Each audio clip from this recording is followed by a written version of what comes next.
4వ అధ్యాయము 29. వినివారికి మేలు కలిగినట్లు అవసరమును బట్టి క్షేమాభివృద్ధికరమైన అనుకూల వచనమే పలుకుడి కానీ దుర్భాష ఏదైనను నీ నోట రానియకుడి. దుర్భాష మనం అంటే వేరే వాళ్ళ కొరకు మనం మాట్లాడేటప్పుడు మన నోట్లో నుండి వాళ్ళకి ఆశీర్వాదం కలగకుండే వచనాలే రావాలి, కానీ దుర్భాష మనకి రావాలి. అది కూడా ముఖ్యంగా దైవజనులు దేవుడి బిడ్డల గురించి మనము చాలా జాగ్రత్తగా మోసే దైవజనుడు సాత్వికుడు దేవుడి బిడ్డ కాబట్టి అలాంటి వాళ్ళ గురించి మాట్లాడేటప్పుడు కూడా మనం చాలా జాగ్రత్తగా ఉండాలి. అయితే కొంతమంది ఉంటారు పెద్ద పెద్ద ఇప్పుడు ఈ రోజులలో అయితే మనకి రాజులు అవి లేరు అప్పుడు, కానీ అప్పుడు పెద్ద పెద్ద పోస్టులలో ఉంటారు కదా, బాస్ ఉంటారు కానీ వాళ్ళ హైయర్ అథారిటీస్ ఉంటారు. వాళ్ళకి ఏం చేస్తారు అని అంటే వాళ్ళకి బాగా దగ్గరగా క్లోజ్ అయిపోయి వాళ్ళతో క్లోజ్గా ఉంటేనే వీళ్ళు స్వార్థం అనమాట. వీళ్ళకి లాభం వీళ్ళ ద్వారా వాళ్ళకి ఎంత ఉన్న ఎంప్లాయీస్ కానీ వాళ్ళకి ఎంత ఉన్న సరౌండింగ్ మన సంఘాలలో కూడా మనం ఇది వర్తిస్తుంది. ఎందుకంటే కొరింథీ సంఘాల్లో మనం చేసింది అది. అసలు గొడవలు సంఘాలలో మొదలైంది ఫస్ట్ కొరింథీ సంఘాలలో మొదలైంది. అక్కడ ఉండే సంఘంలో అంతకుముందు అంత ప్రశాంతంగా ఉండే సంఘాలలో కొరింథీ సంఘాలు ఎందుకంటే వాళ్ళు మంచి అంటే కొంతమంది మంచి చేసుకొని కొంతమందితో ఇలాంటి ఒకరి మీద ఒక చెప్పడం గ్రూపులు తయారు చేసుకుంటాం అలా చేసే సంఘాలలో కొరింథీ సంఘాల్లోనే అన్ని గొడవలు మొదలైంది. అందుకనే పౌలు గారు కొరింథీ సంఘాల్లో స్త్రీలు మౌనంగా ఉండమని చెప్తారు. కొరింథీ సంఘంలో చెప్తాడు కదా ఏమంటే అదే అని బాగా తెలిసిందే మనకి. ఒకటో కొరింథీ రాసిన మొదటి పత్రిక 14వ అధ్యాయం 34లో ఏం చెప్తున్నారు అపొస్తలుడైన పౌలు గారు? కారణం ఇదే. ఎందుకంటే వెనక మాట్లాడటం ఇలాంటి స్త్రీలు ఎక్కువ చేస్తారు కాబట్టి స్త్రీలు సంఘంలో మౌనకుంటే గొడవలు తక్కువ అవుతాయి. ఒకసారి చదువుతారా? స్త్రీలు సంఘంలో మౌనముగా ఉండవాలని వారు లోబడి ఉండవలసినదే కానీ మాటలాడుటకు వారికి సెలవు లేదు. ఈలాగు ధర్మశాస్త్రమును చెప్పుచున్నది. పౌలు గారు చెప్పారు ఏంటంటే మనం స్త్రీలు సంఘంలో మౌనంగా ఉండాలంటే మనం స్త్రీలు మధ్యలో మాట్లాడడం అని కాదు. అక్కడ కొరింథీ సంఘంలో ఆల్రెడీ గొడవ జరుగుతుంది.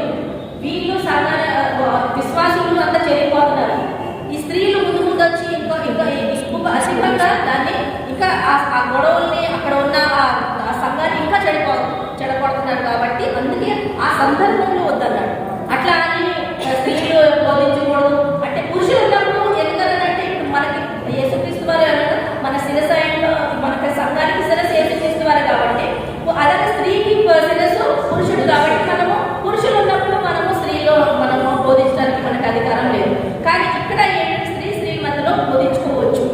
కొరింథీ సంఘానికి ప్రత్యేకంగా పౌలు గారు ఎందుకు చెప్తున్నారంటే ఈ గొడవలో వీళ్ళు స్టార్ట్ చేసింది ఈ సంఘంలో స్టార్ట్ అయింది కాబట్టి స్త్రీ ద్వారా ఎక్కువ అవుతుంది కాబట్టి స్త్రీలు కొంచెం ఆగండి. మీరు మనం చూస్తున్నాం కూడా ఎక్కడైనా గొడవ పడుతుంటే పురుషులు కట్టి కొంచెం సౌండ్ తక్కువ, అక్కడ ఇద్దరు కూడా ఆడవాళ్ళు వస్తే గట్టి అసలు వాళ్ళ సౌండ్ అయితే ఊర్లలో అయితే ఆంటికలు బాగా తెలుసు పొలాయి దగ్గర అక్కడ ఎట్లా నడుచుకుంటారు అంటే అసలు ముందు నుండే స్త్రీలు ఆ కాలంలో ఉండే స్త్రీలకి అలవాటు ఉంది.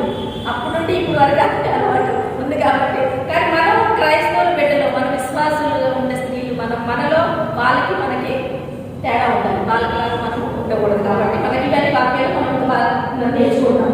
అయితే మరొక స్త్రీ గురించి మనం చెప్పుకుందాము. ఈ స్త్రీ గురించి కూడా మనము కొత్త నిబంధనలు చదువుతాము. అపొస్తలుల కార్యంలో చదువుతాము. అపొస్తలుల కార్యం 5వ అధ్యాయం. ఈమె ఎవరి కార్యం? 5వ అధ్యాయం అపొస్తలుల కార్యం 5వ అధ్యాయంలో అననీయ కానీ ఇద్దరు పేరు ఒకేసారి వద్దు. సఫీరా పేరే చెప్పాలి. సఫీరా ఒక్కదాని పేరే మనం చూడాలి. ప్రతిసారి కలిసి అన్య సఫీరా చెప్పేస్తారు. లేదు తక్కువ ఇక్కడ మనది సఫీరాది. ఎందుకనంటే అక్కడ తెలుసు అపోస్తులకి ఖచ్చితంగా బాగా ఇవ్వాల్సిందే. ఎందుకంటే సంఘం బలపడుతున్నప్పుడు సంఘంలో మనకి అపోస్తులకు నియమం పెట్టారు. వాళ్ళు ఏదైనా అందరూ కలిసికట్టుగా మనం తెచ్చుకుందాము, కలిసికట్టుగా మళ్ళీ వాళ్ళు అపోస్తులే పంచుతారు వాళ్ళకి. అయితే నమ్మకం అనేది ఉండాలిగా. ఈమెకు లేదు నమ్మకం. ఈమెకు అతి ఆశ ఎక్కువ. ఫస్ట్ ఆమె చేసినట్టు ఈమె కూడా అతి ఆశ పోయింది.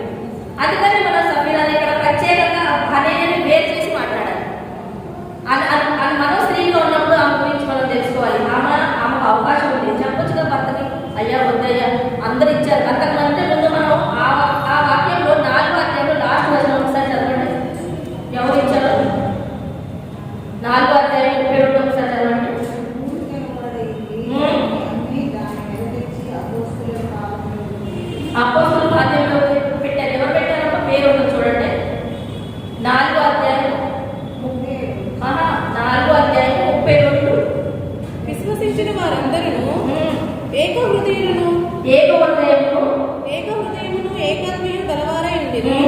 అంటే ఈ సంఘాల గురించి మాట్లాడతాయి కూడా మనం మనలాగే అందరూ ఏకాభిప్రాయంతో ఉన్నారు, ఏక విశ్వాసంతో ఉన్నారు. చదవండి సార్. అప్పుడు ఏం చేశారు? ఎవడును తనకు కలిగిన వాటిలో ఏదియు తనదని అనుకోలేదు. వారికి కలిగినదంతయు వారికి సమిష్టిగా ఇచ్చేది. వాళ్ళకి కలిగినంతయు వాళ్ళకి సమస్తంగా ఇచ్చేది. ఇదియుగాక అపోస్తలులు బహుబలముగా ప్రభువైన యేసుక్రీస్తు పునరుద్ధానమును గూర్చి సాక్ష్యం ఇచ్చిరి. దైవ కృప అందరి యందు అధికముగా ఉండెను. భూములైనను ఇండ్లైనను కలిగిన వారందరూ వాటిని అమ్మిన వాటి వెల తెచ్చి అపోస్తలుల పాదముల యొద్ద పెట్టుచూ వచ్చిరి. ప్రతి వారు పెట్టుచూ వచ్చిరి. అప్పుడు అందరూ పెట్టినప్పుడు వీళ్ళకి ఏమైనా చెప్పండి. వీళ్ళలో సఫీరాలో స్త్రీ కదా ఈమె అందరూ చేస్తున్నారే, వాళ్ళందరూ విశ్వాసంగా మనలాగా వాళ్ళు చేస్తున్నారని మనం అలా చేయకూడదు అయ్యా అని చెప్పొచ్చుగా. ఈమె కూడా ఏకీభవించింది. కానీ ఇక్కడ ఎవరు పేతులతో ఎవరు చెప్పారనమాట? పరిశుద్ధాత్మ పేతులతో పలుకుతాడు అనమాట. వీళ్ళు చేసింది తప్పు, వీళ్ళు తీసుకొచ్చి ఒక భాగం ఇస్తారు కదా, వాళ్ళు పూర్తి భాగము అపోస్తలులకి పూర్తి భాగం ఇవ్వాలి. ఎందుకంటే వాళ్ళకి తెచ్చి ఇచ్చినా కానీ తర్వాత వాళ్ళు సమానంగా పంచుతారు. కానీ ఈమెకి నమ్మకం లేకుండా ఈమె ఫస్ట్ తీసుకొచ్చాడు కదా ఇక్కడ కూడా ఒక ఏసేపు తీసుకొచ్చి ఇచ్చాడు. తర్వాత వీళ్ళ నెక్స్ట్ వీళ్ళ టర్న్ వచ్చింది అన్నమాట. వీళ్ళ టర్న్ వచ్చినప్పుడు వీళ్ళు కూడా సేమ్ అలానే చేయాలి కదా.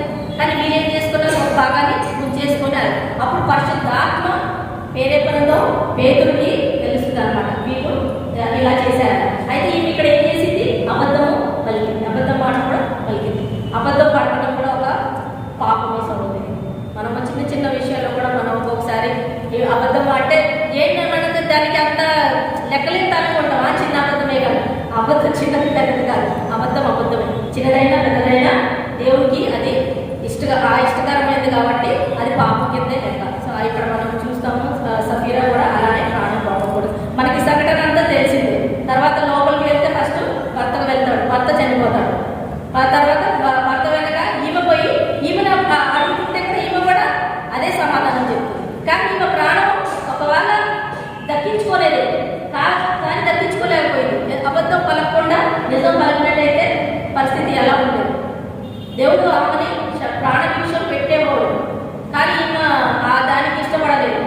ఈమె అది లోకాశ నుంచి అదే. అందుకనే లోతు భార్య కూడా అలానే లోకాశ వెనక తిరిగి చూసింది, అక్కడే ఉత్సవంగా అయిపోయింది. యేసుక్రీస్తు వారు అసలు అదే లోతు భార్య జ్ఞాపకం చేసుకుంటారంటే చాలా చాలా గొప్ప సంఘటన. నాకు అది ఆ వాక్యం కూడా చాలా బాగా అనిపిస్తుంది. అదే లూకాసు వార్తలో ఉంటుంది. ఆంటీ గారు ఏమవుతుందో అది లూకాసు వార్త 19 ఉంటుంది. దాంట్లో అసలు యేసుక్రీస్తు వారే లోతు గురించి అంటే అలాంటి సార్ చూద్దాం. లూకాసు వార్త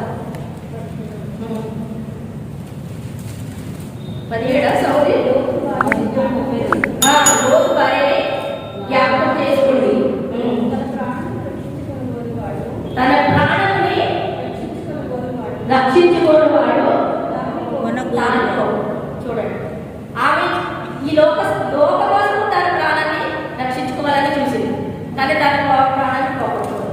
యేసుక్రీస్తు వారే ఇక్కడ అంత లోతు భార్య గురించి మాట్లాడుతున్నారు, చెప్తున్నారు అని అంటే. అందుకనే మనము ఏది ఇంపార్టెంట్, మనకి ఏది ముఖ్యం అనేది దాని గురించి మనం లక్ష్య పెట్టాలి. కానీ ఈ లోక సంబంధమైన వాటి మీద మనము లక్ష్య పెట్టదు. అందుకనే మనకి ఏది పాపము, ఏది చిన్న చిన్న విషయాలు మనం ఉన్నాం కదా, ఇవన్నీ మనం చిన్న అవన్నీ మనము అదే గాసిపింగ్ అని చెప్పాను కదా, పిత్రి చెప్పడం కానీ లేకపోతే ఎక్కడ గొడవ పడటం కానీ ఇవన్నీ దేవుడు లక్ష్యం పెట్టడం. పెద్ద హత్యలు చేయడం, వ్యభిచారం చేయడం, దొంగతనం చేయడం అలాంటి పెద్ద చేస్తేనే అప్పుడే మనకి శిక్ష పడుతుందని ఇలాంటివి. కానీ మనం ఇప్పుడు చూసిన అన్ని మామూలు చిన్న ఇవి కూడా ఒక పెద్ద పాపం కింద మారవచ్చు. కానీ మనం అదే అలవాటు అయ్యేది, అది మనం చేసుకుంటూ పోతాం. మనం క్రైస్తవులుగా మనం విశ్వాసంలో ఎదిగే స్త్రీలుగా మనలో ఇలాంటి మార్పు అనేది కావాలి. దేవుడు మన ఎప్పుడు ఇష్టపడుతున్నాడు ఏంటంటే మనం ఆయన ఆజ్ఞను పాటించాలి, ఆయనకి లోబడి ఉండాలి.